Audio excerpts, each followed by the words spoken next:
G'day subscribers and welcome to FJ Holden Jive Talking. We're doing a summer first day edition, so we've already put two in the can today. We've done a car that was bought twice by the same owners, and also we've just talked about some weather shields and bumperettes. So what I wanted to talk about was some other things that sometimes you see, and this time is to do with seat covers. Now, you could actually get seat covers for your 48 and FJ. Now, I've bought them in two different guises. One was I had a vinyl, and I think it was for an FX, and I gave it to a motor trimmer and got them to suit it for an FJ. But the other one that I had for my FJ was a canvas type of material. So that was really good, and it was actually a better fit. Because with the first one, the FX one, I was trying to put that on an FJ seat, and so the motor trimmer had to do a lot of modification to actually make it fit, and in the end I wasn't happy with the end result. But this is the sort of thing that you can have for an FJ. Now, there's plenty of material available at places like Spotlight and things like that, shops like haberdashery stores, where you can buy this type of calico or canvas material. So this is not too hard to make if you know someone who's pretty clever or tricky, but you can actually get this for your car. Now, to give you a bit of an idea, I saw this on the group, and this will tell you, and I'll just try and get the colours right for you. This gives you an idea about the colours that you could get in those tartans or the type of patterns that you could have for the seat covers. Now, those the things that the person's holding there, they're called swatches. Now, on these swatches, there's different patterns that you could have depending upon the colour of your car. Now, this not only made good money back in the day for General Motors for them selling and providing an accessory, but it also provided good money to Eagers, Elphinstones, Harrisons for Holden, D&G Motors, all of those types of places from actually fitting the accessory for the people as well. So Holden didn't just make money, they spread it around by the dealer actually fitting them too. And it didn't matter whether it was, seat covers or spotlights or weather shields or whatever. Some people can't do it at home, and so they've got to actually put it into the dealer for the dealer to do. And so from that perspective, it shares the wealth. Now, just to sort of give you a bit of an idea, the ad is from the Accelerator magazine, and it's the April-May edition of 1954. So it's a real thing. It actually gives the car a bit of a lift, gives the car some colour inside. So look, I think they're a good thing. I had it in my panel van. I actually had a red and black tartan, and from my perspective, that was really good. I enjoyed it. It protected the seat underneath, and because when I got it, it was a black seat, and it looked, I don't like too much black on a car. So from my perspective, it was good because it gave it some colour. Now, one of the other things that I noticed in the Accelerator magazine, so this one's February-March 1956. So it's Accelerator, February-March 56. Is an ad for the Poli Mop. So this is something that you could keep with your car. You had a whisk broom, you had a whole heap of other stuff to look after the car and keep it good. So if you're at a swap meet, or you're looking for things, or you're out and about, jumble sale, wherever, you never know where you're going to come across NASCO things. So this is the real McCoy. This is very similar to, well, it's the same as what's in the Holden stuff. So I'm definitely going to have it with my Holden things when I'm sort of displaying my stuff in the back of the car. And so I'm just opening it to show you what it looks like. So from this perspective,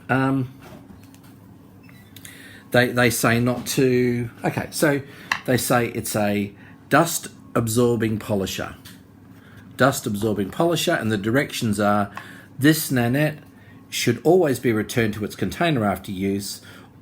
Avoid all contact with absorbents such as rags, tissues, etc.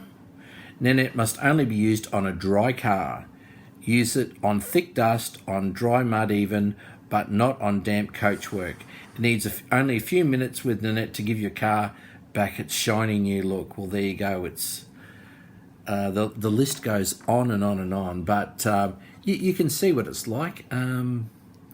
It's really a handheld mop, so I just love the colour. Look, that something from 1950s. The condition of this is just beautiful, and the colour on it's just gorgeous as well. It's like a it's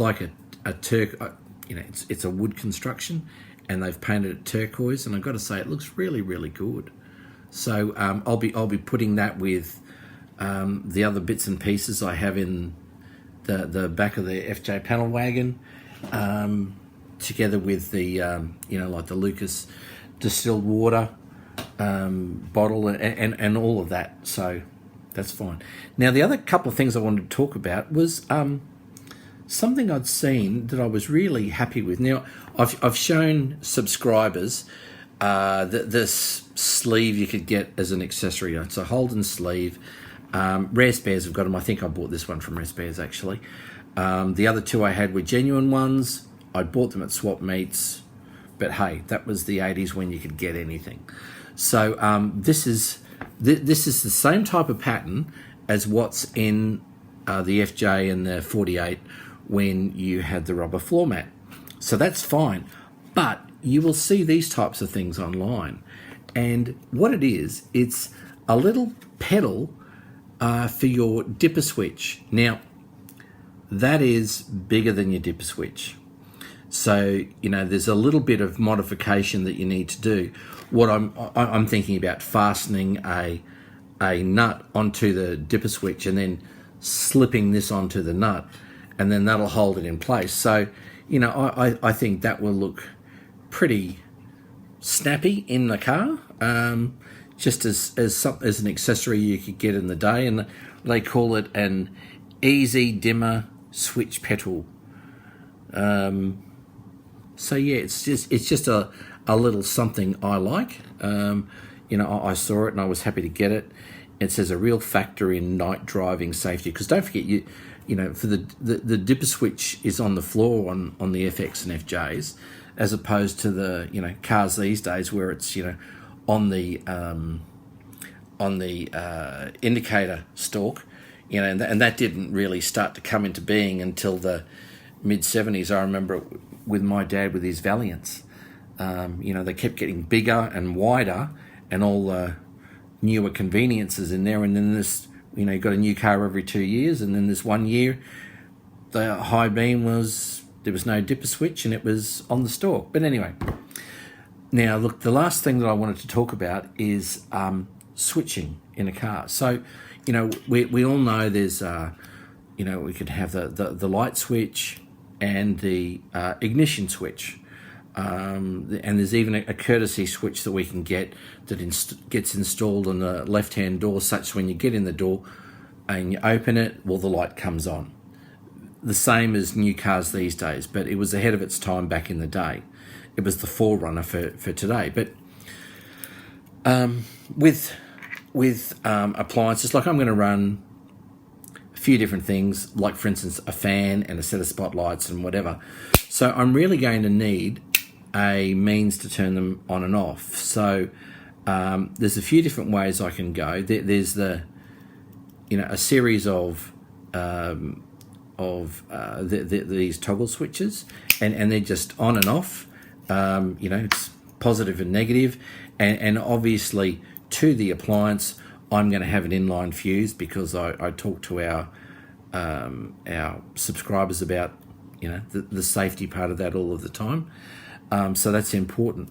But one of the other things that I saw was, from ACDelco, and I've got about 3 of their switches at the moment, and one I bought from the US, but so it comes in a seal box, the same as a lot of the FJ parts were, but these look really good.